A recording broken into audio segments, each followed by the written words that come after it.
কাঁচকলা দিয়ে শিঙি মাছের ঝোল বানাবো।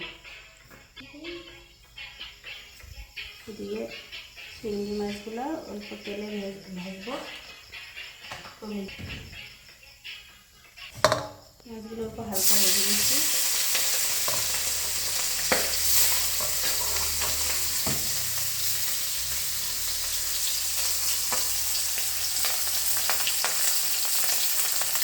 হালকা আছে তিনটা কমাই দিচ্ছি, না হলে ফুটে। হালকা আছে অল্প ভাজবো, বেশি ভাজবো না। জ্যান্ত মাছ বেশি ভাজে না। নামিয়ে দিব। বাস করে গেছে, এটাতে আর অল্প তেল দিব। আর অল্প তেল দিয়ে দিল।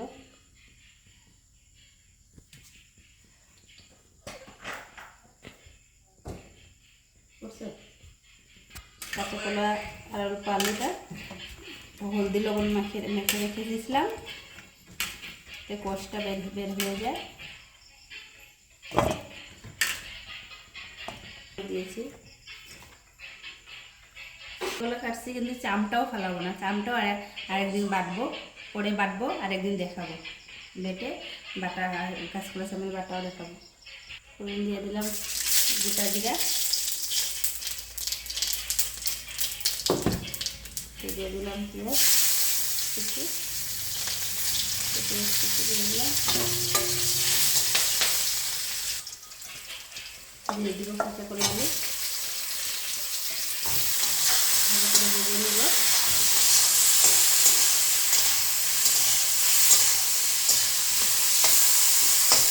ভালো করে অল্প ভাজা হয়ে গেলে তারপরে গুঁড়ো মশলা অল্প দিয়ে দিব।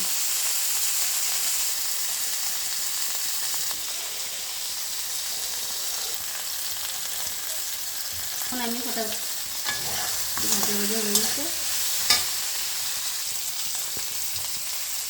দিয়ে দিব অল্প হলদি গুঁড়ো, 1 চামচ জিরে গুঁড়ো, আর 1/2 টেবিল চামচ লঙ্কা গুঁড়ো, 2-3টি মরিচ,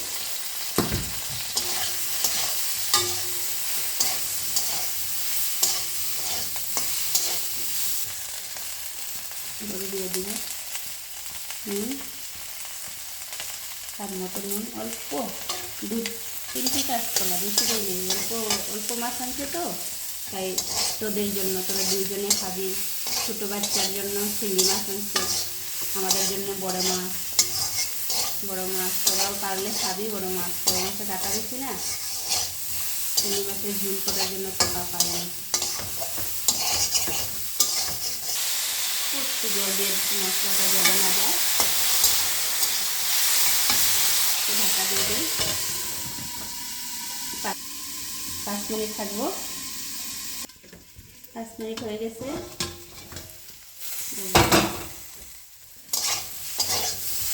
ভাজি হয়ে গেছে।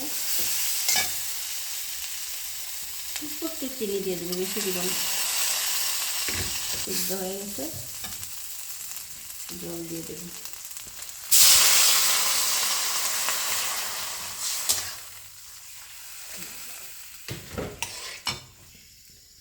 ঢাকা দিয়ে দিব।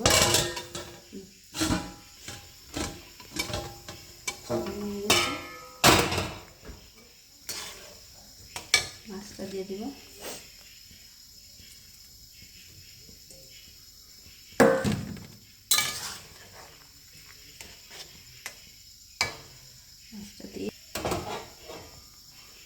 10 মিনিটের মতন ঢাকা থাকবে, মিডিয়াম আছে।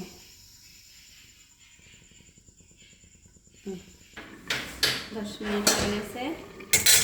10 মিনিটের মধ্যে আমি 4 বাসন ধুয়ে আনলাম, বাসন টুকটাক ধুয়ে আসলাম। 10 মিনিট হয়ে গেছে। কাঁচাকলা দিয়ে শিঙি মাছের ঝুল এইভাবেই কালার হয়, কাঁচা লঙ্কা দিয়ে। কালারটা বেশি লাল হয়েছে। এখন নামিয়ে নেব।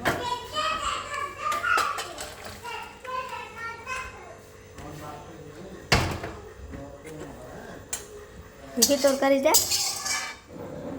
দেখো শিঙ্গি মাছের ঝোল। শিঙ্গি মাছের ঝোলটা কেমন লাগলো?